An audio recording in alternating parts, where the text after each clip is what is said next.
এখান থেকে এই গবেষণা করে বের করা হয়েছে সূরা কলমের 13 নম্বর আয়াত থেকে 17 নম্বর আয়াত পর্যন্ত ব্যাখ্যা আছে যে দুনিয়াতে মানুষ আসতে সর্বনিম্ন সময় লাগবে 6 মাস। এর আগে যদি কেউ আসে ওটা বৈধ না, ওটা জারজ। আর জারজ সন্তানদের যে কর্মসূচিগুলো আছে তার অন্যতম একটা 9টা আছে। তার প্রথম নাম্বারে ওরা কোরআন বিরোধী হবে। আজ দুনিয়াতে তাকান, ইসলাম বিরোধী কোরআন বিরোধী যারা কোরআন যারা পড়িয়াছে ফ্রান্সে, তামাম দুনিয়ার জরিপ 228টা রাষ্ট্রের জরিপ বের হয় জানুয়ারি মাসে। আপনি জরিপ পড়ে দেখবেন তামাম দুনিয়ায় সবচাইতে বেশি জারজ সন্তান তৈরি হয় ফ্রান্সে। ওরা কোরআনকে গালি দেয়, রসুলকে গালি দেয়, কোরআন পড়িয়ে ফেলে, পা দিয়ে লাথি মারে, এমনি না, কারণ ওগুলোর জন্মে ভেজাল আছে। কারণ জারজ সন্তানদের প্রথম কর্মসূচি ওরা কোরআন বিরোধী, ওরা রাসূল বিরোধী। এটা প্রমাণ করেছেন নবীজি নিজের জীবনে একজনের মাধ্যমে। ওয়ালিদ ইবনে মুগিরা নামে এই লোকটা রসুলের দাওয়াতে, রসুলের কোরআন তেলাওয়াতে, কোরআন যেখানে বোঝাতো এই লোকটা যে বাধা দিত, আল্লাহর নবী একবার রাগ করে শেষ পর্যন্ত বলেই ফেলেছিলেন যে তুমি জারজ সন্তান। মানুষকে জন্ম নিয়ে কথা বললে এমনিতে রাগ হয়ে যায়। বাড়িতে গিয়ে ডাক দিয়ে বলে, মা মোহাম্মদ আমার এই গালি দিয়েছে, সত্যি করে বলো আমার বাবাকে। মা বলছে তোর বাবা, তোর বাবা। না, ও বাবা আমি মানি না, আমার আসল বাবাকে। জোড়াজুড়ি করার শেষ পর্যায়ে মা ডাক দিয়ে বলে, বাবা এ কথা তোরে কে বারবার জিজ্ঞাসা করতে বলে? বলে মোহাম্মদ আমারে গালি দিয়েছেন, আমি কি জারজ সন্তান? মা নাথ মাথা নিচু করে বলে, বাবা ওই ছেলে যা বলে ঠিকই হয়, তুই কেন তার পেছনে লাগলি? কোরআনে কারিম মানুষকে শোনাচ্ছিল, দাওয়াত দিচ্ছিল কোরআন দিয়ে, আমি বাধা দিয়েছিলাম, আমার এই কথা বলে গালি দিয়েছে। মা বলছে, বাবা তোর জন্ম হয়েছে বাড়ির রাখাল দিয়ে। এখান থেকেই 13টা আয়াতে আমি পড়েছি ব্যাখ্যায়, বিশ্বনবী জানিয়েছেন দুনিয়ায় জারজদের কর্মসূচি 9টা, তার প্রথম নাম্বারে তারা কোরআন বিরোধী। এটা রেকর্ড হয়ে কালকে তামাম দুনিয়ায় ছড়াবে। সারা দুনিয়ার মানুষকে বলছি কোরআন বিরোধী যারা, আপনি দেখলেই বুঝবেন ওটা জন্ম ঠিক নেই। এবার আয়াত পড়ছি, উতুল্লিম বাদা যালিকা জানিম। হিন্দু ধর্মে 12 মাসে 13 পূজা হয়। আর আমাদের মুসলমানদের যে সমস্ত সংস্কৃতিগুলো আছে, আমাদের আনন্দের অনুষ্ঠান হয় বছরে মাত্র 2টা, ঈদুল আজহা, ঈদুল ফিতর। বাকি যে সমস্ত অনুষ্ঠানগুলো আছে আমরা সংস্কৃতি হিসাবে, ইসলামের ঐতিহ্য হিসাবে পালন করে থাকি। তার ভেতরে এই সমস্ত অনুষ্ঠানগুলো অন্যতম। এগুলো আছে এই জন্যে এখনো মানুষ দিন ইসলাম জানতে পারছে, শুনতে পারছে, বুঝতে পারছে, কেউ কেউ আমলও করতে পারছে। এগুলো যদি একেবারে বন্ধ হয়ে যায়, আস্তে আস্তে আল্লাহ রসুলকে মানুষ ভুলে যাবে, শেষ পর্যন্ত বেঈমান হয়ে মরা লাগবে। সুতরাং আয়োজনের সাথে যারা সম্পৃক্ত, বিশেষ করে যুব সমাজ, আল্লাহ রাব্বুল আলামিন যে মা এদেরকে পেটে নিয়েছেন, মায়ের পেট যেন খাদিজাতুল কুবরার মতো বানিয়ে দেন। ইসলামে যত অনুষ্ঠান আছে সব আগে ত্যাগ করা লাগে, এরপরে ভোগ করা লাগে।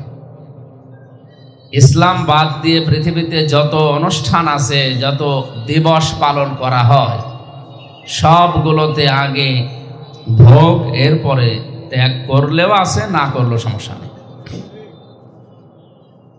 ঈদুল আজহা, ঈদুল ফিতর আমাদের সবচাইতে ধর্মীয় বড় অনুষ্ঠান। আপনি বলেন এই 2 ঈদে আপনি আগে খেয়ে আনন্দ করবেন, এটা জায়েজ নেই। ঈদুল আজহাতে আপনি আগে কোরবানি জবাই করেন, গোশত গরিবের বাড়িতে পাঠান, তারা খেয়ে আনন্দ করবে, হাসবে, তাদের হাসি দেখে আপনি আনন্দ করবেন। এটা ইসলাম নাকি? যদিও নিজের কোরবানি জবাই করে নিজের পরিবারস্থ লোক যদি বেশি থাকে, সব একা খাওয়াও জায়েজ আছে, অসুবিধা নেই, তারপরও ওটা সুন্নাত নিয়ম। কোরআনে সূরা হজের ভেতরে 3 ভাগ করার কথা আছে। ঈদুল ফিতরেও ঠিক এইভাবে আপনি একটা মাস রোজা রাখার পরে আনন্দ করবেন না, আগে সাদকা করেন, আগে ফিতর দেন। গরিব মানুষ সেমাই চিনি কিনবে, ওরা খাবে, হাসবে, ওদের হাসি দেখে আনন্দ দেখে এরপরে আপনি আনন্দ করবেন। মুসলমানদের যে অনুষ্ঠানগুলো এগুলোতে আগে ত্যাগ তারপরে ভোগ। কথা বলেন, এই দুইটা বাদ দিয়ে পৃথিবীর যত অনুষ্ঠান আপনি তাকান, আগে খাবো আগে নেব, পয়লা বৈশাখে আগে এটা নেব, জুতা নেব, টি শার্ট নেব, এই 3 পিস নেব, এই জিনিস নেব, আগে নেব, এরপরে পান্তা ইলিশ খাবো। তার মানে আগে খাবো, এরপরে কাউকে দিলে দিলাম, না দিলে অসুবিধা নেই। দিবস পালনে বেঁধে থাকবে না। পয়লা জানুয়ারি যেটা পালন করা হয় ঠিক ওইটা ওই রকম, আগে খাবো এরপরে দেব। অনেকে 1 বছর টাকা গুছিয়ে রাখে 14ই ফেব্রুয়ারি বিশ্ব ভালোবাসা দিবস পালন করার জন্য। এইটাও আগে খাবো খাবো, এরপরে বান্ধবীকে দেব, আর না দিলে অসুবিধা নেই। দুনিয়ায় আমরা যত অনুষ্ঠান দেখছি ইসলাম বাদ দিয়ে, সব আগে ভোগ এরপরে ত্যাগ। আর ইসলামের অনুষ্ঠানে আগে ত্যাগ করা লাগবে, এরপরে ভোগ করা লাগবে।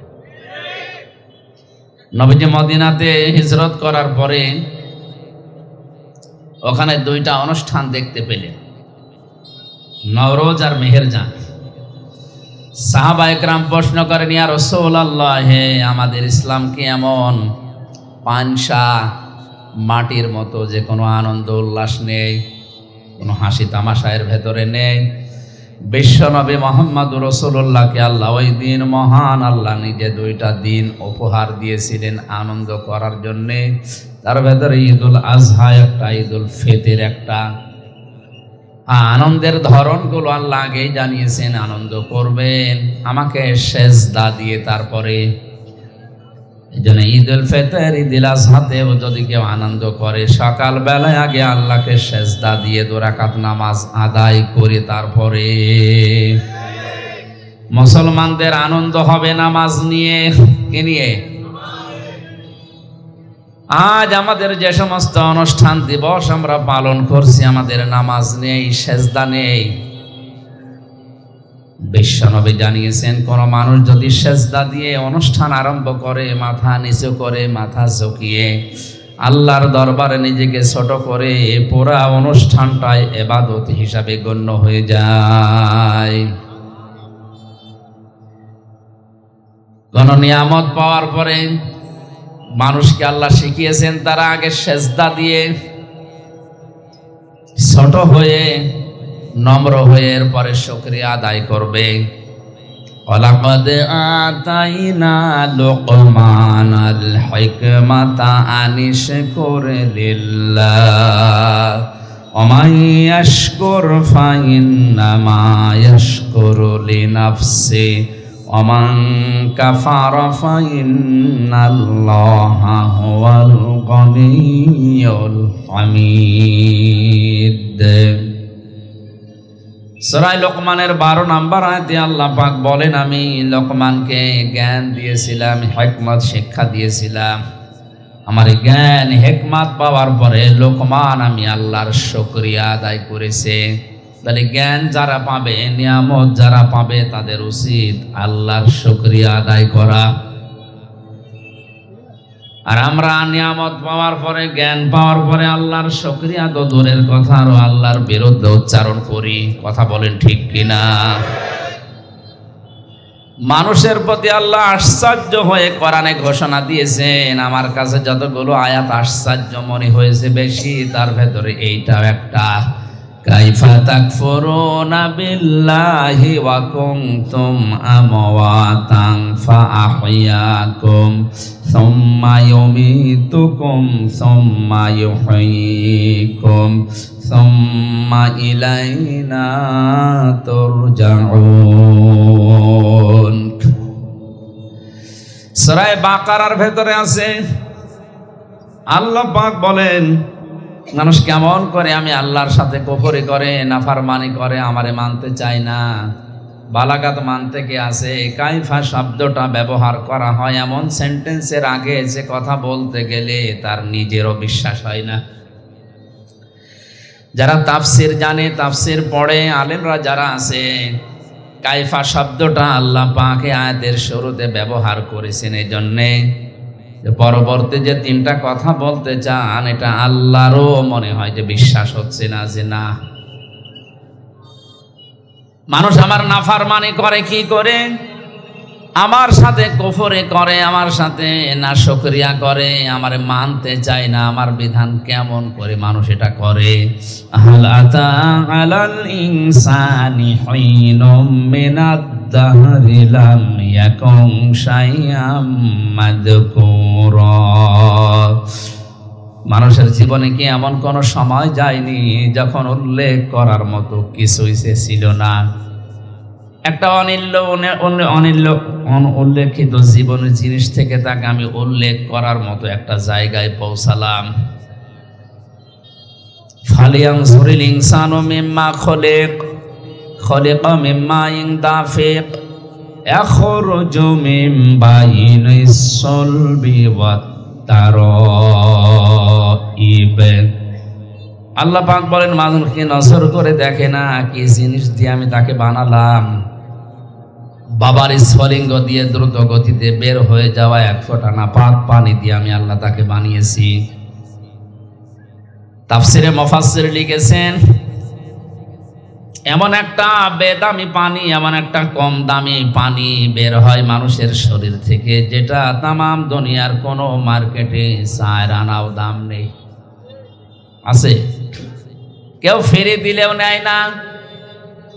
এমন একটা নাপাক পানি মায়ের রেহেমের ভেতরে যাবার সময় বাবার স্ফলিঙ্গ থেকে গতিতে বের হওয়ার সঙ্গে সঙ্গে 40,000 মানুষ তৈরি হতে পারে এরকম রূহ এই নাপাক পানির ভেতরে থাকে।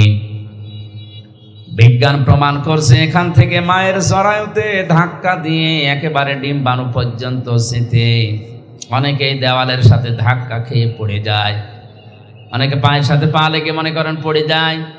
শেষ পর্যন্ত কারো 1টা 2টা 5টা 7টা 13টা পর্যন্ত বাচ্চা টিকে থাকে। ক্যালিফোর্নিয়ায় এক মহিলা 13টা সন্তান জন্ম দিয়েছে। এটাই মনে হয় সর্বোচ্চ, এর উপর আর নেই। তা আমার জিহাদ ছিল, আমার পরিশ্রম ছিল, আমার প্রতিযোগিতা ছিল সে একেবারে জন্মের শুরু থেকে। আমি আরম্ভ করলাম ওই জায়গা থেকে। মহান আল্লাহ আমাকে 40 দিনের ভেতরে একটা জমাট রক্তে পরিণত করলেন এই বীর্যটাকে। সুম্মা খলাকনান নুতফাতান আলাকাতান ফাখলাকনাল আলাকাতা মুদগাতান ফাখলাকনাল মুদগাতা ইযামান ফাকাসাউনাল ইযামা লাহমা সুম্মা আনশা'নাহু খালকান আখারা ফাতাবারাকাল্লাহু আহসানুল খালিকিন। আমি হাদিসটা বারবার বলেছি আলোচনাতে, আজকেও বলছি, কোরআনের কোনো আয়াত বোঝার জন্য যদি কেউ মন মানসিকতা নিবিষ্ট করে ও যদি নাও বোঝে, শুধু চেষ্টা চালায় যে কি বলতে চায় আল্লাহ, তাও 500 রাকাত নফল নামাজের সওয়াব হবে। এই জন্য আরো অ্যাক্টিভ হওয়া লাগবে। চারিদিকে সব বন্ধ করে দেন, এদিকে ওদিকে তাকানো পর্যন্ত বন্ধ, গল্প করা তো দূরের কথা। 1টা ঘন্টা এদিকে একটু খেয়াল করে সূরা বাকারার মাত্র 1টা আয়াত আমরা পড়েছি, ওই আয়াতের তাফসীরুল কোরআন মাহফিলের হক আদায় করে চেষ্টা চালাবো। আল্লাহ যেন তৌফিক দেন, জোরে বলেন আমিন। 40 দিন 40 দিন 40 দিন এভাবে করে করে 6 মাস পর্যন্ত মানুষকে তৈরি আমার আল্লাহ করেন। এই জন্য 6 মাসের আগে কোনো বাচ্চা যদি দুনিয়ায় আসে, ওটা তার আপন বাবার না, ওটা অন্য বাবার। কথা বোঝেন আমার? 6 মাসের আগে কোনো সন্তান জন্ম নেবে না, 10 মাস 10 দিনের পরে আর যায় না। এই সময়ের ভেতরে তাকে দুনিয়ায় আসা লাগবে। কোরআনে কারীম জানিয়েছে কোন বাবা সন্তানের দুধের দায়িত্ব নেওয়া লাগবে বাবাকে। মা যদি দুধ সন্তানকে 2 বছর পান না করায় মায়ের গোনা হবে না, কারণ এই দায়িত্বটা, এই খরচটা যে করা লাগবে, এই শ্রমটা বাবার। ইউতিম্মার রদা, এটা মুযাক্কার শব্দ। আর মা যদি দয়া করে পান করিয়ে দেয়, টাকা পয়সাও নেয় এর জন্যে, এটা সে দয়া করলো। কথা আমি বোঝাতে পেরেছি? সন্তান হবার পরে দুধ পান করার দায়িত্ব কার? বাবার। কার? আমাদের দেশের মায়েরা মনে করেন এগুলো দয়া করে পান করিয়ে দেয়, টাকা পয়সা নেয় না, এটা বাবার প্রতি একটা ইহসান। আল ওয়ালিদাতু ইউরদিউনা আওলাদাহুন্না হাওলাইনি কামিলাইনি লিমান আরাদা ইউতিম্মার রাদা। সূরা বাকারা 2 নম্বর পারা 17 নম্বর পৃষ্ঠার 1ম নম্বর লাইনে 232-33 নম্বর আয়াতে আছে।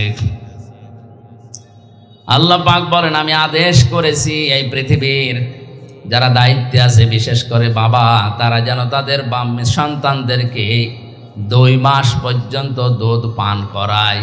তার মাকে দিয়ে হোক, ধাত্রী মাকে দিয়ে হোক, যাকে দিয়ে করাক। মায়েরা যারা এসেছেন, আমি সহ যত মানুষ এখানে আমাদের স্ত্রীরা আছে, সন্তানদেরকে 2 বছর পর্যন্ত দুধ পান করিয়ে দিচ্ছে, এটা আমাদের প্রতি একটা ইহসান। যদি আমরা এখানে কেউ স্ত্রীকে 2 বছর দুধ পান করানোর জন্য 50,000 টাকা দেইনি, দিয়েছে? একটা শিশু জন্মের পর থেকে প্রতিদিন 8-9 বার করে দুধ পান করে মায়ের। বিজ্ঞান প্রমাণ করছে প্রতিবার যদি 1 পোয়া করে হয়, তাহলে 8 থেকে 9 বারে প্রায় 2 কেজি করে একদিন 2 ভাগ পান মানুষ করে। এইটার ভেতরে আল্লাহ সব দিয়েছেন। এর ভেতরে পানি আছে, মিষ্টি আছে, এর ভেতরে ভিটামিন আছে, যা লাগে একটা মানুষের জীবন চালাতে সব এই দুধের ভেতরে। এজন্য বাইরের কোনো খাবার একাধারে 6 মাস যদি কোনো মানুষ নাও খায়, কোনো অসুবিধা নেই। এমনও আছে দুনিয়ায় একটা মাত্র খাবার আছে যার নাম দুধ। এটা খেলে ভাতে খাবারের চাহিদাও পূরণ হয়, পানির চাহিদাও পূরণ হয়। এই জন্য সন্তান যদি জন্মের পরে মায়ের স্তনের দুধ বেশি করে পান করতে পারে, তাহলে সে সুস্থ থাকে, হৃষ্টপুষ্ট হয়, এমনকি তার রোগ শোকও কম হয়। এমন এখন আমাদের রোগ সারে না, শরীরই চলে না, কারণ মায়েরা এখন অধিকাংশ সন্তানদেরকে আর দুধ দিতে চায় না, ফিডার খাওয়ায়। আর ডানো আনো, আমাদেরকে পাগল পেয়েছে, আমাদের বলে ডানো, আর আমরা নিয়ে আসি। ডানোর ভেতরে যে সমস্ত জিনিসগুলো দিয়েছে তার অন্যতম এটা পশুর একটা কিছু মিশিয়ে দেয়। পশুর যে দুধ আছে, পশুর ওই দুধগুলো ডানোর ভেতরে মিশ্রিত আছে। আমার কথা নয়, পত্রিকা থেকে বলছি। এই কারণে আমরা অধিকাংশ মানুষ দেখি ডানো খেয়ে খেয়ে যারা বড় হয়, চরিত্রগুলো পরবর্তীতে পশুর মতো হয়ে যায়। এটা বন্ধ করা দরকার। মায়েরা আপনারা একটা অনুগ্রহ স্বামীদের ওপরে করছেন, এটা করেন। সন্তানকে দুধ পান করানো, এটা যদিও বাবার খরচে, আপনারও দায়িত্ব আছে। কারণ বাবাকে আল্লাহ এই মেশিন দেয়নি, এই মেশিন দিয়েছে কাকে? মাকে। আমি একটা কথা বোঝানোর জন্য আজটা পড়েছিলাম। 2 বছরে কত মাস হয়? 24। বলেন বলেন। এবার সূরা আহকাফ 15 নম্বর আয়াতে আছে, ওয়াসাইনাল ইনসানা বিওয়ালিদাইহি ইহসানা হামালাতুহু উম্মুহু কুরহা ওয়া ওয়াদাআতুহু কুরহা ওয়া হামলুহু ওয়া ফিসালুহু 30 শাহরা। আমি দুনিয়ার যত মানুষ আছে এখানে শুধু মুসলমান না, পৃথিবীর 750 কোটি এখন মানুষ, সবাইকে আল্লাহ নির্দেশ দিচ্ছে, তোমরা তোমাদের মা বাবার সাথে ভালো আচরণ করো। এটা ফরজ, নামাজ এবং রোজার মতো। মা বাবার সাথে ভালো আচরণ করা নফল না ফরজ? কেমন ফরজ? নামাজ পড়লা যেমন ফরজ, মায়ের সাথে বাবার সাথে হাসি মুখে কথা বলা ফরজ। কথা বলেন। কোরআনে কারিমে আল্লাহ পাক জানিয়েছেন, ইম্মা ইয়াবলুগান্না ইনদাকাল কিবারা আহাদুহুমা আও কিলাহুমা ফালা তাকুল লাহুমা উফফিন ওয়ালা তানহারহুমা ওয়া কুল লাহুমা কাওলান কারীমা। তোমাদের মা বাবা একজন অথবা দুইজন যদি বার্ধক্য অবস্থায় পৌঁছিয়ে যায়, মাথায় ঝাঁকি দিয়ে বেয়াদবিমূলক কোনো কথা তাদের সামনে বলবা না। তুমি যদি আল্লাহ এবং কিয়ামতে বিশ্বাস করে থাকো, যদি নামাজ পড়ো আল্লাহর জন্যে, মায়ের সাথে বাবার সাথে ভালো আচরণ করা লাগবে ওই আল্লাহর জন্যে।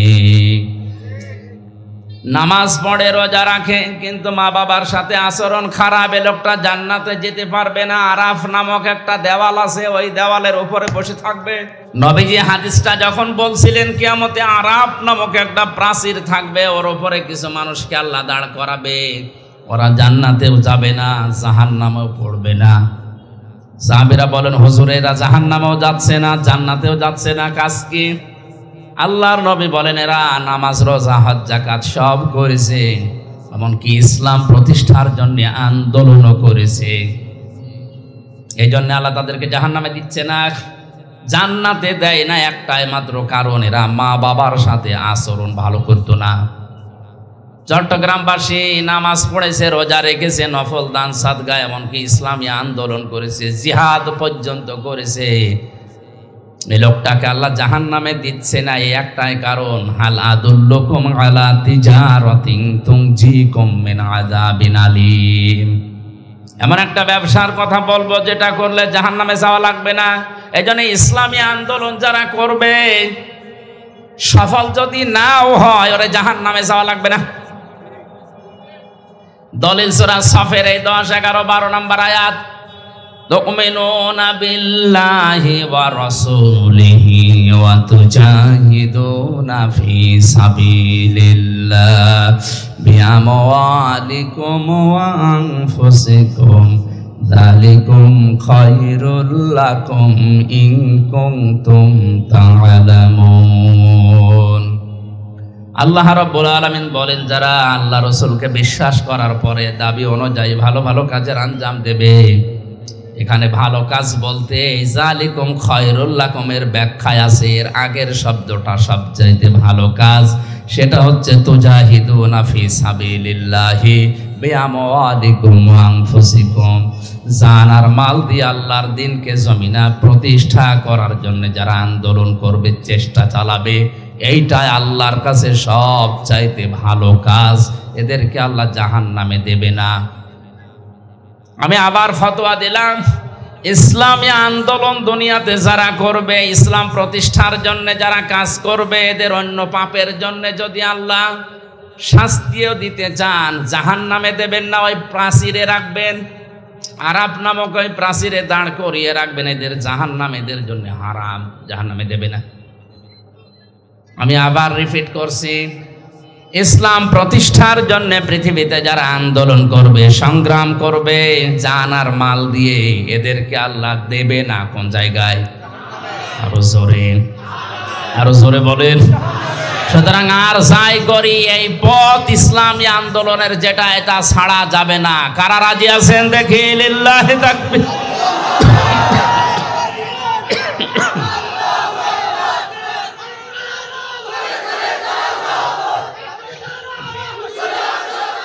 আলহামদুলিল্লাহ ভাই,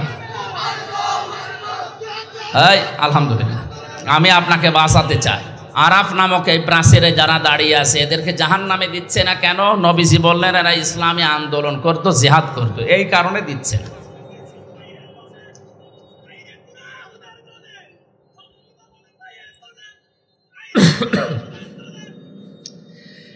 দ্বিতীয় নম্বরে এদেরকে জান্নাতে দিচ্ছে না আল্লাহ কেন? আল্লাহর নবী বলেন, এদের সবগুলোই তো তোমরা শুনলে ভালো ছিল, কিন্তু মা বাবার সাথে এদের আচরণ ভালো ছিল না। চট্টগ্রামবাসী, এই কথাটা কত কঠিন।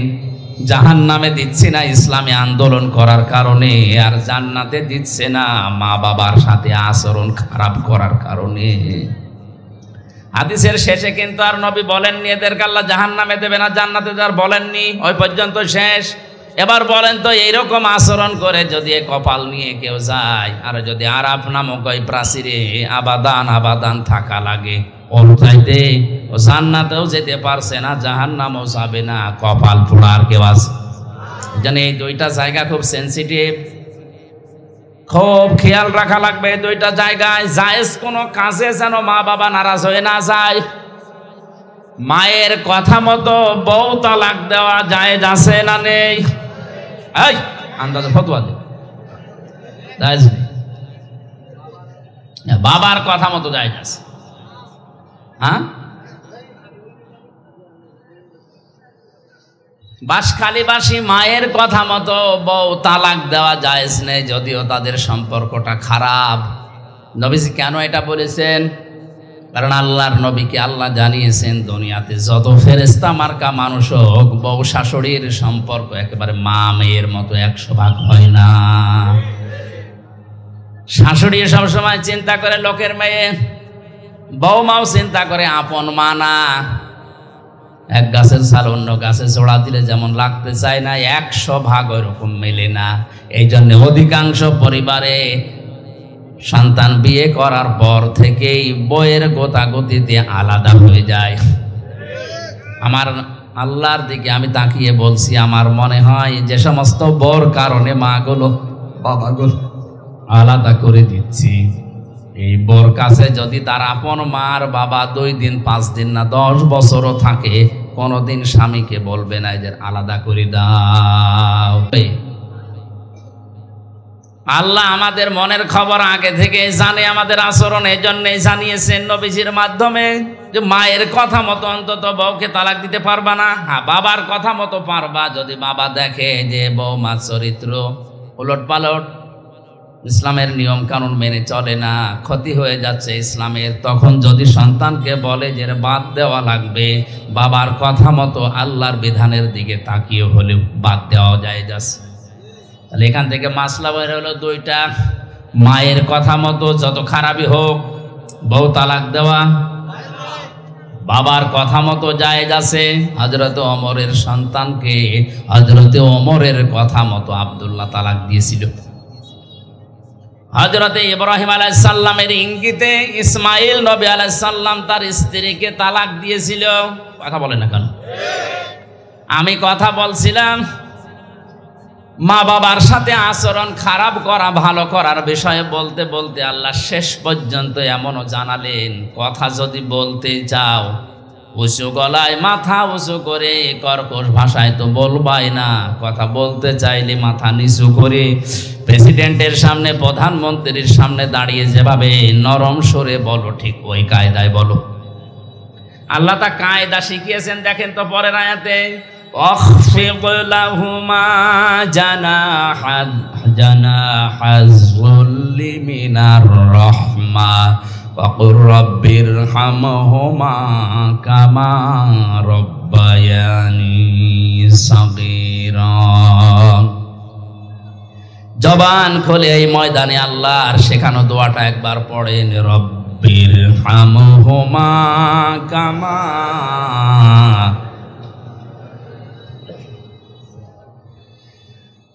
অখফেদ আলেমদেরকে বলছি। এবার আল্লাহ বলেন খফজন শব্দের শাব্দিক অর্থ কিন্তু ডাউন করা, শুধু ডাউন না, খফজন মানে ডাউন করার পরে ফল করে দেওয়া। আল্লাহ বলেন ডাউন করবা, এরপরে ফল করবা। কি? জানা হাজ্জুল্লি, বিনয়ের ডানা। কিসের ডানা? মানুষের ডানা হয়? হ্যাঁ, না না, ডানা হয় না। মানুষের তো হাত, মানুষের ডানা নেই। আল্লাহ ডানা ধার করে এনে এই জায়গায় লাগিয়েছেন।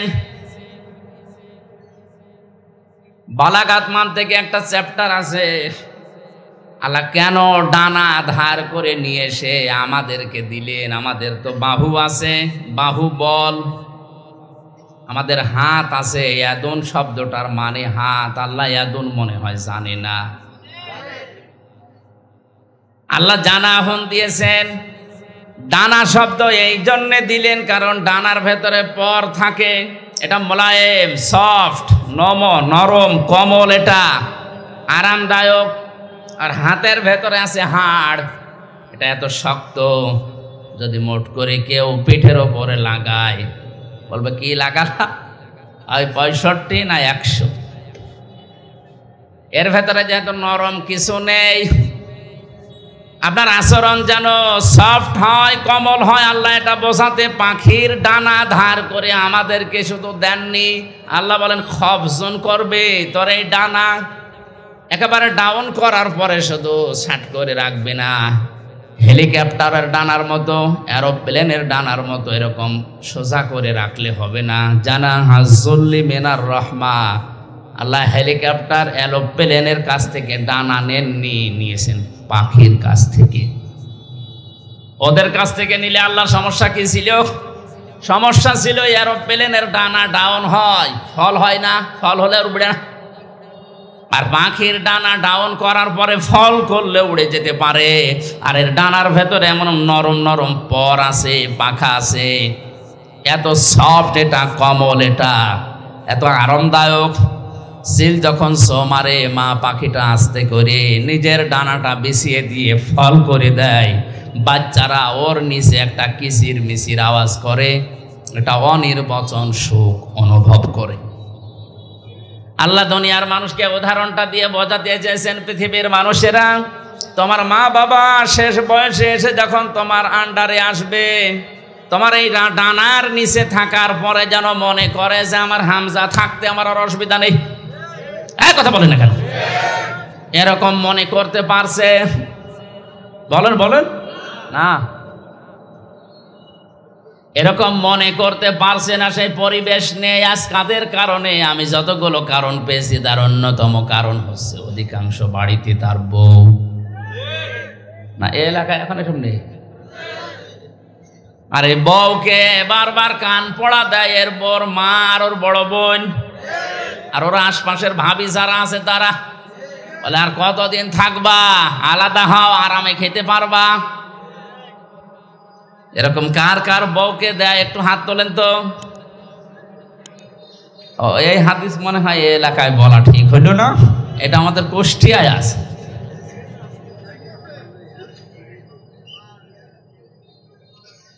সম্মানিতা মা বোনেরা, কোন প্যান্ডেলে আছেন আমি জানি না, একটা স্বামীও হাত তোলেনি। আপনাদের চরিত্র কত ভালো, এরা হাত না তোলার পেছনে কারণ আছে দুইটা। এক নম্বরে যদি কেউ হাত তোলে, ক্যামেরা হচ্ছে, ও বাড়ি গিয়ে ইউটিউবে দেখবে আমার লোক হাত তুলেছে, আপনার বাতি বন্ধ করে দেবে। দ্বিতীয় নাম্বারটা আমি বললাম না। দেখেন, জানা হাজ্জুল মিনার রহমা দেওয়ার পরে আল্লাহ রাব্বুল আলামিন এই দোয়াটা মানুষকে শিখিয়েছেন যে এই দোয়া করো, রব্বিরহামহুমা কামা রব্বায়ানি সগীরা। হে আল্লাহ, মা বাবা ছোটবেলায় আমার প্রতি যে স্নেহ, যে দয়া, যে মায়া, যে রহমত দেখিয়েছে, আল্লাহ মেহেরবানি করে তুমি তাদের ওপর ওই রকম দয়া, রহমত, মায়া, মহব্বত ঢেলে দাও। এমনকি কবরে যদি যায় তাদেরকে তুমি ওই রকম ভাবে দেখাশোনা করো যেভাবে ছোটবেলা আমাকে দেখাশোনা করেছিল। একটা সন্তান প্রতিপালন করা কত কঠিন, আমার এই ছোট মেয়েটা নিয়ে আমি এখন টের পাচ্ছি। একটা জিনিস 5 বার বললেও বোঝে না। আমার মনে মাঝে মনে হয় ঠিক ছোটবেলায় আমি মনে হয় এরকম তেড়াই ছিলাম। ওর মা আমারে বলে মাঝে মাঝে যে তুমি এরকম তেড়া ছিলে ছোটবেলায়, এই কারণে তোমার এটাও এরকম। আমার ভাইরা, আমার কথা বোঝানোর বিষয় ছিল মা বাবার প্রতি ভালো ব্যবহার করা, ইহসান করার কথা আল্লাহ বলার পরে জানিয়েছেন কেন করবা জানো? কারণ তোমার এই মা তোমাকে পেটে বহন করেছে কষ্টের পরে কষ্ট সহ্য করে, এবং দুধ পান করিয়েছে 30 মাস। সব মিলে বলেন বলেন, আল্লাহ কিন্তু সালা সোনা সাহারা দিয়েছেন। ওয়া হামলুহু ওয়া ফিসালুহু, এই যে মাঝখানে ওয়া দিয়ে জানিয়েছেন তোমাকে দুধ পান করানো আর তোমাকে পেটে রাখা সব মিলে 30 মাস। আমরা এর আগে জেনেছি দুধ পান করানো লাগে কয় মাস? 24। বলেন না কেন? 30-এর ভেতরে 24 মাপ গেলে কত থাকে? 6। এখান থেকে এই গবেষণা করে বের করা হয়েছে সূরা কলমের 13 নম্বর আয়াত থেকে 17 নম্বর আয়াত পর্যন্ত ব্যাখ্যা আছে যে দুনিয়াতে মানুষ আসতে সর্বনিম্ন সময় লাগবে 6 মাস। এর আগে যদি কেউ আসে ওটা বৈধ না, ওটা জারজ। আর জারজ সন্তানদের যে কর্মসূচিগুলো আছে তার অন্যতম একটা 9টা আছে। তার প্রথম নাম্বারে ওরা কোরআন বিরোধী হবে। আজ দুনিয়াতে তাকান, ইসলাম বিরোধী কোরআন বিরোধী যারা, কোরআন যারা পড়িয়াছে ফ্রান্সে, তাম দুনিয়ার জরিপ 228টা রাষ্ট্রের জরিপ বের হয় জানুয়ারি মাসে। আপনি জরিপ পড়ে দেখবেন তাম দুনিয়ায় সবচাইতে বেশি জারজ সন্তান তৈরি হয় ফ্রান্সে। ওরা কোরআনকে গালি দেয়, রসুলকে গালি দেয়, কোরআন পড়িয়ে ফেলে, পা দিয়ে লাথি মারে, এমনি না, কারণ ওগুলোর জন্মে ভেজাল আছে। কারণ জারজ সন্তানদের প্রথম কর্মসূচি ওরা কোরআন বিরোধী, ওরা রাসূল বিরোধী। এটা প্রমাণ করেছেন নবীজি নিজের জীবনে একজনের মাধ্যমে। ওয়ালিদ ইবনে মুগিরা নামে এই লোকটা রসুলের দাওয়াতে, রসুলের কোরআন তেলাওয়াতে, কোরআন যেখানে বোঝাতো এই লোকটা যে বাধা দিত, আল্লাহর নবী একবার রাগ করে শেষ পর্যন্ত বলেই ফেলেছিলেন যে তুমি জারজ সন্তান। মানুষকে জন্ম নিয়ে কথা বললে এমনিতে রাগ হয়ে যায়। বাড়িতে গিয়ে ডাক দিয়ে বলে, মা মোহাম্মদ আমার এই গালি দিয়েছে, সত্যি করে বলো আমার বাবাকে। মা বলছে তোর বাবা? তোর বাবা? না, ও বাবা আমি মানি না, আমার আসল বাবাকে। জোড়াজুড়ি করার শেষ পর্যায়ে মা ডাক দিয়ে বলে, বাবা এ কথা তোরে কে বারবার জিজ্ঞাসা করতে বলে? বলে মোহাম্মদ আমারে গালি দিয়েছেন, আমি কি জারজ সন্তান? মা নাথ মাথা নিচু করে বলে, বাবা ওই ছেলে যা বলে ঠিকই হয়, তুই কেন তার পেছনে লাগলি? কোরআনে কারিম মানুষকে শোনাচ্ছিল, দাওয়াত দিচ্ছিল কোরআন দিয়ে, আমি বাধা দিয়েছিলাম, আমার এই কথা বলে গালি দিয়েছে। মা বলছে, বাবা তোর জন্ম হয়েছে বাড়ির রাখাল দিয়ে। এখান থেকেই 13টা আয়াতে আমি পড়েছি ব্যাখ্যায়, বিশ্বনবী জানিয়েছেন দুনিয়ায় জারজদের কর্মসূচি 9টা, তার প্রথম নাম্বারে তারা কোরআন বিরোধী। এটা রেকর্ড হয়ে কালকে তাম দুনিয়ায় ছড়াবে। সারা দুনিয়ার মানুষকে বলছি কোরআন বিরোধী যারা, আপনি দেখলেই বুঝবেন ওটা জন্ম ঠিক নেই। এবার আয়াত পড়ছি, উতুল্লিম বাদা যালিকা জানিম। বদমেজাজি জারজ সন্তান ওই মানুষগুলো। আমার ভাইরা, আমি কথা বলছিলাম 6 মাস পরে আমার আল্লাহ তখন রূহ দেয় মানুষের ভেতরে। রূহ মানে আল্লাহর একটা হুকুম। ইয়াসআলুনাকা আনির রূহ কুলির রূহু মিন আমরি রাব্বি। হে নবী, ওরা যদি জিজ্ঞাসা করে রূহটা আবার কি, 6 মাস পরে যেটা মানুষকে দেওয়া হয়, আপনি বলবেন এটা আল্লাহর হুকুম। এটা কি? এই হুকুমটা আপনার ভেতরে আছে, এজন্য নড়াচড়া করেন। হুকুমটা বের হয়ে গেলে আপনার নামের আগে একটা টাইটেল যোগ হবে, মরহুম হামজা। কথা বলেন। তাহলে যেটা আছে এটা আমার ভেতরে কার হুকুম? এ হুকুম কার? বিজ্ঞান প্রমাণ করে সারা শরীরের ভেতরে অনেক কিছু পর্যন্ত তারা ধরতে পেরেছে, কিন্তু এর রূহটা কি কোথায় থাকে আজ পর্যন্ত বের করতে পারেনি। কারণ এই হুকুমটা কার? আল্লাহ পাক বলেন, আমি যখন হুকুম করব বের হয়ে আয়, তাম দুনিয়া মিলেও আটকিয়ে রাখতে পারবে না। আর আমি এটা করার জন্য 14 জন ফেরেশতা নিয়োগ করব, তাও না। ইন্নামা আমরুহু ইযা আরাদা শাইআন আইয়াকুলা লাহু কুন ফায়াকুন। আমি যখন কোন কাজের ইচ্ছা করি, এরাদা করি, তখন বলি কোন হও, সঙ্গে সঙ্গে কাজটা হয়ে যায়। মানুষের ভেতরে আল্লাহ রূহ দেওয়ার পরে খাবারের উদ্রেক তখন দেখা দেয়, খাবারের প্রয়োজনে দুনিয়ার কোনো মানুষ সেখানে কিছুই পাঠাতে পারে না। আল্লাহ নিজের পক্ষ থেকে মায়ের মাসিক অংশ বন্ধ করে দিয়ে খাবারের ব্যবস্থা করেন। এমন একটা খাবারের ব্যবস্থা 6 মাস আগে গরম করে আল্লাহ রেখে দেন। দুনিয়ার বিজ্ঞান প্রমাণ করেছে এর ভেতরে আল্লাহ সব কিছু লুকিয়ে রেখেছেন। এজন্য পৃথিবীর কোনো মানুষ যদি কিচ্ছু না খায়, জন্ম থেকে মৃত্যু পর্যন্ত শুধু দুধ খায়, তাও সে বেঁচে থাকতে পারবে?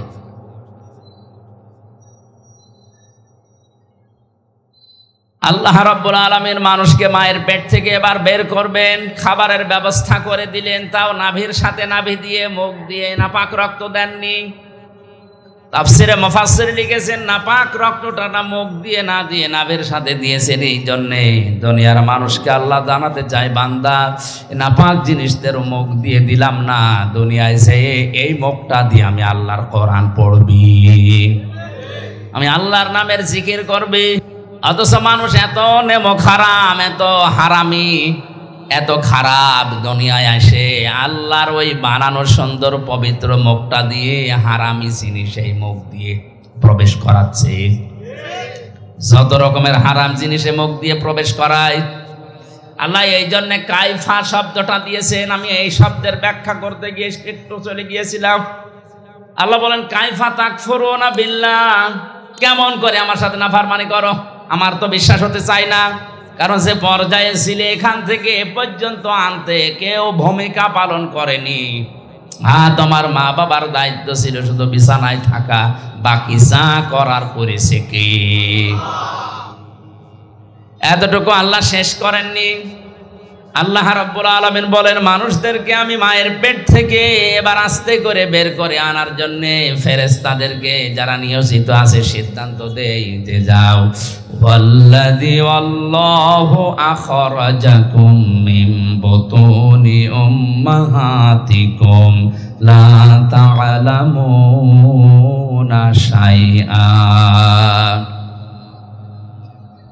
মায়ের পেট থেকে আস্তে করে আমি বাচ্চার আকারে বের করে আনি এমন অবস্থায় যখন সে কিছুই জানতো না। ওয়াজআলা লাকুমুস সামআ ওয়াল আবসারা ওয়াল আফইদা লাআল্লাকুম তাশকুরুন। শ্রবণ শক্তি, দর্শন শক্তি, বাক শক্তি, আকেল শক্তি, ঘ্রাণ শক্তি, এই পাঁচটা আমি আল্লাহ রব নামের কারণে মানুষকে দান করি। আল্লাহ কি করেন বলেন? বলেন, আল্লাহ আপনাকে দয়া করে দান করেছেন। এটা যদি আল্লাহ আমাদেরকে দান না করতো তাহলে আমি কানা হয়ে আসতাম। বলেন না কেন? আমি যদি শ্রবণ শক্তি না পেতাম তাহলে কালা হয়ে আসতাম। যদি দর্শন শক্তি না পেতাম তাহলে মানুষ আমারে কানা, অন্ধ বলে ডাকতো। যদি আমি আকেল শক্তি না পেতাম দুনিয়ায় আল্লাহ পাঠাতেন ঠিক, কিন্তু পাগল হয়ে আসতাম। ইয়াখরুজু মিন বাইনিস সুলবি ওয়াত তারাইব এই শব্দের ব্যাখ্যায় ডক্টর মরিস বোকাইলি আমি অনেকগুলো তাফসিরে পেয়েছি, কিন্তু এই জায়গায় যে উনি বিজ্ঞান, সায়েন্স এবং বাইবেল নিয়ে একটা বই লিখেছিলেন, ওখানে আয়াতের ব্যাখ্যা করতে গিয়ে সুন্দর একটা তথ্য দিয়েছেন। লিখেছেন মায়ের নাপাক পানির ভেতরে বাবার নাপাক পানি প্রবেশ করে আমার আল্লাহ 8টা জিনিস বানান। চুল, রগ, হাড় আর পর্দা, রক্ত, গোশত, চর্বি আর চামড়া। মায়ের ওই নাপাক জিনিস বাবার ওই নাপাক জিনিস দিয়ে 8টা জিনিস হয়। বিজ্ঞান এখন জানিয়েছে মানুষ তৈরি করার জন্য কমপক্ষে 13টা উপাদান লাগবে। কয়টা? মার বাবা দিয়েছিল 8টা, ওইটাও আল্লাহ বানিয়েছে। আর আল্লাহ নিজের পক্ষ থেকে মানুষের ভেতরে আরো 5টা জিনিস স্পেশাল ভাবে দেয়। এটা কিছুক্ষণ আগে যেটা সূরা নাহলের 78 নম্বর আয়াতের শেষের দিকের অংশ দিয়ে বললাম, ওয়াজআলা লাকুমুস সামআ ওয়াল আবসারা ওয়াল আফইদা। এখানে 3টা আছে, আর সূরা নূরের ভেতরে আছে 2টা। এই 8, 5, 13টা জিনিস যখন এক হয়ে যায়, ফেরেশতারা জিজ্ঞাসা করে রব্বুল আলামিন এটাকে কি আমরা এখন ছেলে বানাবো না মেয়ে বানাবো? সিদ্ধান্ত দেওয়ার মালিক কে? যারা মেয়ে হলে বা ছেলে হলে রাগারাগি করে স্ত্রীর সাথে, রাগারাগি স্ত্রীর সাথে না, ও যেন করছে পোকারান্তি আল্লাহর সাথে। কারণ এর দায়িত্ব তো আপনার মা বাবার না, স্ত্রীরও না, স্বামীরও না, এর দায়িত্ব কার? ফেরেশতারা কমপ্লিট করে জিজ্ঞাসা করে, আল্লাহ যদি বলেন ছেলে বানাও, দুনিয়ার তামাম একদিক হয়ে গেল, এই সিদ্ধান্ত নড়াতে পারবে না। হ্যাঁ, আল্লাহ দয়া করে কাউকে প্রথমে মেয়ে দান করে, এটা কোরআনে সূরা শূরায় আছে। ইয়াখলুকু মা ইয়াশা ইয়াহাবু লিমান ইয়াশাউ ইনাসা ওয়া ইয়াহাবু লিমান ইয়াশাউ যুকুর আও ইউযাওয়িজুহুম যুকরানা ওয়া ইনাসা ওয়া ইয়াজআলু মান ইয়াশাউ আকিমা ইন্নাহু আলিমুন কাদির। তিনি সৃষ্টি করেন, কাউকে মেয়ে দেন, কাউকে ছেলে দেন। আগে কার কথা? আরো জোরে বলেন। মেয়ের নাম আল্লাহ আগে দিয়েছেন। এই জন্য আয়াতের তাফসিরে বিশ্বনবী মুহাম্মদুর রাসূলুল্লাহ নিজেই যাচ্ছেন, রুহুল মানিতে আছে, আল্লাহ মেয়ের নাম দিয়ে আরম্ভ করেছেন। এই কারণে আল্লাহ মেয়ের প্রতি বেশি খুশি। কারণ যেই ঘরে একটা মেয়ে আসে, নবীজি বলেন ওই ঘরে একটা জান্নাত আল্লাহ পাঠায়। ওর উপরে যদি 4টা দায়িত্ব তার মার বাবা গার্জিয়ান পালন করে, কিয়ামতের দিন আমি নবী গ্যারান্টি দিচ্ছি, সবাই যখন বিচারে থাকবে, এই মেয়ের প্রতি 4টা দায়িত্ব পালনকারী মা বাবা আর গার্জিয়ান আমি নবীর সাথে এভাবে পাশাপাশি থাকবে। মা বাবা আর গার্জিয়ান যারা আছেন, 4টা কাজের প্রথম নাম্বারে তার সুন্দর নাম রাখা। কি নাম? বলেন বলেন। একটা অর্থবোধক নাম রাখতে হবে। আপনাদেরকে আমি বলছি, অনেকে স্বামীর সাথে নাম জুড়ে নিজের নাম লেখে না, এটা জায়েজ না। আপনি নাম লিখবেন বাবার নামের সাথে, কারণ স্বামী আজ আছে কাল নেই। কথা বলেন না কেন? আজকে যদি আপনার স্বামী তালাক দিয়ে দেয়, কালকে ওর সাথে দেখা করা কি? কথা বলেন। আপনার বাবার সাথে তালাক হবে? হবে না। এই জন্য মায়ের নাম, ছেলের নাম, মেয়ের নাম বাবার সাথে মিলিয়ে রাখা দরকার। কারণ কিয়ামতের দিন আল্লাহ বাবার নামের সাথে মিলিয়ে আপনাকে ডাক দেবে। উদউহুম লিআবাইহিম, তাদেরকে আমি ডাক দেব তাদের বাবার নামে। এই জন্য আমার নাম আমির হামজা, আমার বাবার নাম রিয়াজ, হামজা বিন রিয়াজ, রিয়াজের ছেলে হামজা। আমার মেয়ের নাম মাওয়া, ও যদি নাম লিখতে চায় এভাবে লিখতে পারবে, মাওয়া বিনতে হামজা, হামজার মেয়ে মাওয়া। কথা বুঝতেছে? এখন স্বামীর নামের সাথে যদি মিলিয়ে কেউ লেখে, আমার স্ত্রীর নাম মনে করেন তানিয়া, আমার নাম আমির হামজা, ও তানিয়া আমির লিখে দিল। 2 দিন পরে যদি ওর সাথে আমার তালাক হয়ে যায়, ওর মুখ দেখায় তো আমার জায়েজ নেই। কিন্তু আমার মেয়ে মাওয়া আর ফারিহা একেবারে মরণ পর্যন্ত ওদের সাথে সম্পর্ক কোনোদিন কাট হওয়ার সম্ভাবনা আছে। আশা করছি মাসলাটা বুঝেছেন। এখন থেকে বাবার নামের সাথে মিলিয়ে দেবেন, স্বামীর নামের সাথে না। মেয়ে যেই ঘরে আসে, সুন্দর একটা অর্থবোধক নাম তার রাখা দরকার। কিয়ামতে আল্লাহ যদি মানুষকে মাফ করতে গিয়ে একেবারে কিছু না পায়, একটা নাম যদি পায় সুন্দর ইসলামী নামের ওসিলাতে হলেও আমার আল্লাহ শেষ পর্যন্ত মাফ করে দেবে। একটা হাদিসে পড়েছিলাম, কিয়ামতে আল্লাহ বিচারের ময়দানে ডাক দেবেন মরিয়ম, হাজার হাজার মরিয়ম দাঁড়িয়ে যাবে। রব্বুল আলামিন বলেন, আমি তো এত মরিয়ম চাইনি, আমি চেয়েছি ঈসা নবীর মা মরিয়মকে। মরিয়ম নামের মেয়েরা ডাক দিয়ে বলে, রব্বুল আলামিন তুমি তো বলো নাই ঈসা বিনতে মারিয়াম কই, ঈসা নবীর মা মরিয়ম কোথায়? কথা তো বলে ডাক দাওনি। মরিয়ম বলে, যখন ডাক দিয়েছ দুনিয়ায় বিধান তোমার মানিনি, আজকে তোমার আদেশ শোনার পরে সঙ্গে সঙ্গে লাব্বাইক বলেছি। আল্লাহ পাক বলেন, আমার ঈসা নবীর মা মরিয়মের সাথে তোমরাও যাও আমার জান্নাতে। এমন নাম যদি রাখেন যে নাম শুনলে কুকুরেও হাসে। একজনের নাম শুনেছিলাম কোকো, কি নাম? কোকো। খালেদা জিয়ার দ্বিতীয় ছেলের নাম কি? কোকো। কয়কার বাদ দিয়ে যদি শুধুমাত্র হর্ষকার দিয়ে দেন,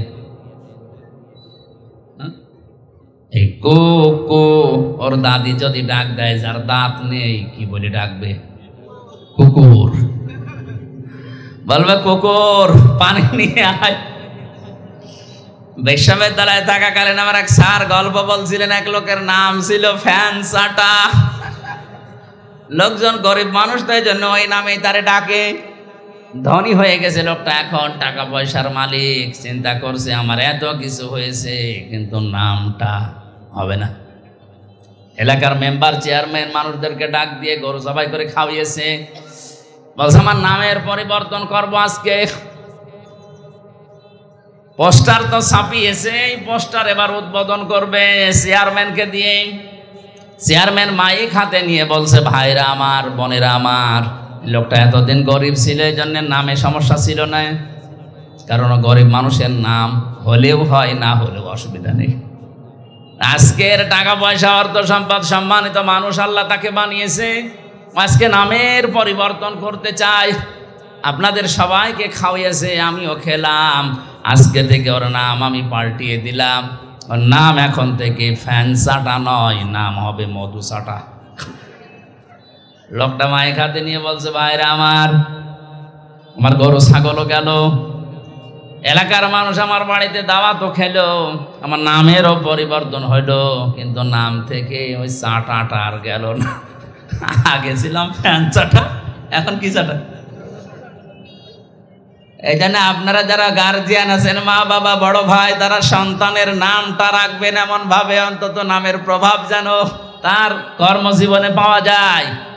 আসাদ, আসাদ মানে কি? সিংহ। আসাদ মানে এরকম নাম যদি অর্থবোধক রাখেন, আসাদুজ্জামান, জামানার সিংহ, বড় হয়ে যেন ইসলামের সিংহ হতে পারে। আসাদুল ইসলাম, শান্তির সিংহ, শক্তিশালী, মজবুত। এরকম ইসলামের জন্য আমাদের সিংহ মার্কা পুরুষ দরকার আছে না নেই? নাম রেখে দিয়েছে বল্টু। এজন্য অর্থবোধক একটা নাম রাখা। 2 নম্বরে শুধু নাম রাখা না, তার পেছনে খরচ করা। একটা সন্তান প্রতিপালন করতে গিয়ে যদি কেউ খরচ করে, সেই মেয়ের পেছনে কিয়ামতের দিন ওই টাকা পয়সার হিসাব আল্লাহ নেবেন না। আপনার মেয়ের জন্য যদি একটা জামা কিনে দেন, স্যান্ডেল কিনে দেন, খেলনা কিনে দেন, মেয়ের লেখাপড়ার পেছনে, তার দিন এলেম শেখার পেছনে যত খরচ হবে, ওই টাকাগুলোর হিসাব দেওয়া লাগবে না? অনেককে এখন খরচ করতে চায় না, জায়গা মতো অকাজে খরচ করে। 3 নম্বরে এই মেয়েটাকে শুধুমাত্র শিক্ষা দেওয়া, মানে টাকা পয়সা খরচ করে তার পেছনে বড় করা না, তার পেছনে দ্বীনের শিক্ষা দেওয়ার জন্য ব্যয় করার সামর্থ্য অনুযায়ী। বাংলাদেশ সহ আমাদের মুসলিম দেশগুলোতে এখন বিশেষ করে এই লাইনে যেগুলো আছে, এই লাইনের গুলো আমরা ইসলামী শিক্ষা পুরুষদের তুলনায় মেয়েদেরকে অনেক পিছিয়ে দিয়েছি। পুরুষের মাদ্রাসা বা ইসলামী লাইনের যে সমস্ত শিক্ষা প্রতিষ্ঠান অনেক বেশি হয়ে গেছে, মেয়েদের গুলো একেবারেই কম। অথচ একটা মানুষকে মানুষ বানাতে হলে সবচাইতে বেশি ভূমিকা পালন করে তিনি মা। এখানে যারা এসেছেন আজকে থেকে সিদ্ধান্ত নেবেন, আপনার মেয়েকে আপনি ডাক্তার বানাবেন, ইঞ্জিনিয়ার বানাবেন, বিশ্ববিদ্যালয়ের শিক্ষক বানাবেন, কোনো অসুবিধা নেই, কিন্তু পাশাপাশি প্রথমেই তাকে আগে ইসলাম মানতে গিয়ে যা লাগে ওই শিক্ষাটা দিয়ে নেবেন। আর এই শিক্ষাটা যেখানে পাওয়া যায় এরকম জায়গায় আপনি যাবেন, এটা তো পাওয়া যাবে। কারিতাসের যে স্কুলগুলো আছে, এখানে আশা, ব্যারাকে, কথা বলেন না কেন? সন্তানকে প্রথমেই দেওয়া লাগবে ইসলাম মানতে গিয়ে যে নিয়ম নীতিগুলো আছে, এগুলো যেখানে শেখায় তার নাম মাদ্রাসা। বলেন, এরা যদি 1 থেকে অন্তত 5 পর্যন্ত এই নিয়ম নীতিটা জানতে পারে, ইসলামের মৌলিকটা, 6, 7 যেটা এখন দেখতে পাচ্ছে ওটা ওরা জানলেও বিশ্বাস করবে না। 7 বইতে ইসলাম শিক্ষা দিয়েছে, দুর্গাদের এভাবে সাজিয়ে পূজা করা হচ্ছে, এটা ইসলাম নয়। এরা 5 পর্যন্ত যদি ভেদটা শক্ত করতে পারে, 6, 7 যে দরকার হয় চ্যাপ্টার বাদ দেবে, তারপরও আল্লাহ বাদে দেবতাকে বিশ্বাস করবে না। মাথায় মগজ থাকলে আপনি বুঝেছেন, 4 নম্বরে একে এমন জায়গায় বিয়ে দেওয়া লাগবে পাত্র যেন সৎ হয়। আমরা অনেকে আছি এখন সন্তানকে বিয়ে দেওয়ার জন্য মা বাবার তুলনায় দেখা যাচ্ছে জিজ্ঞাসা করে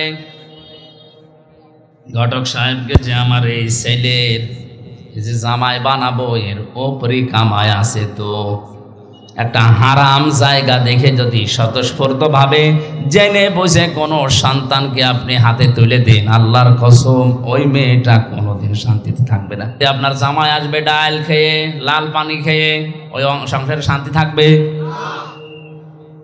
একটা ভ্যান চালকের সাথে বিয়ে দেন, তার চরিত্র যদি ভালো থাকে, 5 ওয়াক্ত নামাজ অন্তত পড়ে, কষ্ট হয় তার শরীরকে চালাতে, সংসার চালাতে, কিন্তু রাত 12টার সময় ও লাল পানি খেয়ে মদ খেয়ে ঘরে আসবে না।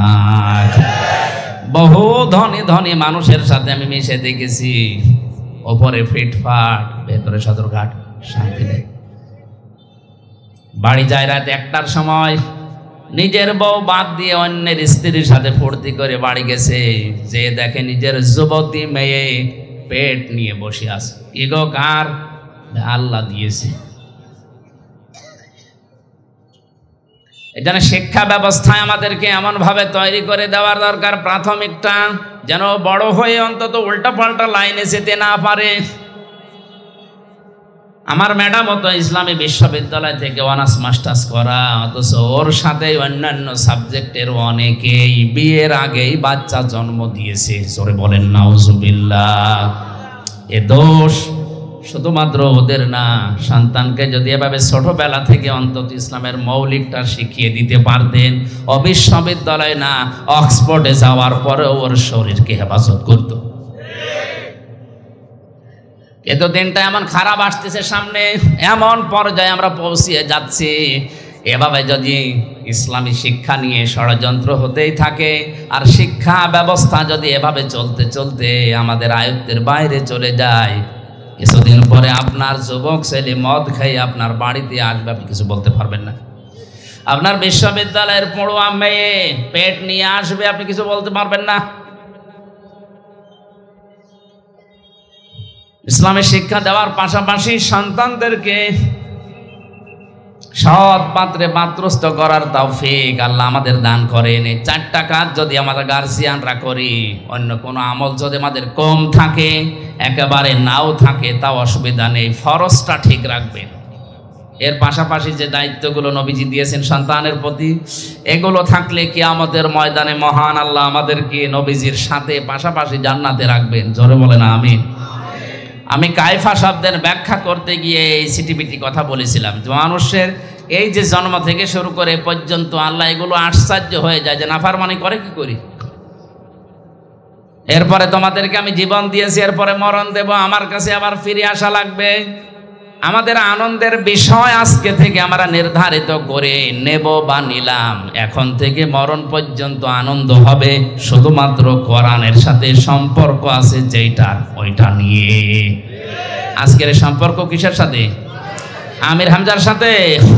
আল্লাহ আমাদেরকে কোরআন নিয়ে আনন্দ করার তৌফিক দিন। আমি মনে হয় বেশি বলে ফেললাম, আজকে মাগরিবের সময় হয়ে যাচ্ছে, বারবার ওই কমিটি আরেক জায়গায় অনুষ্ঠান আছে তো কল দিচ্ছে। এ পাশে আর একটা মাহফিল আছে এশার পরে, মনে হয় নাকি 9টা সাড়ে 9টার দিকে, ওখানে দেখি শেষ করা যায় কিনা। আল্লাহুম্মা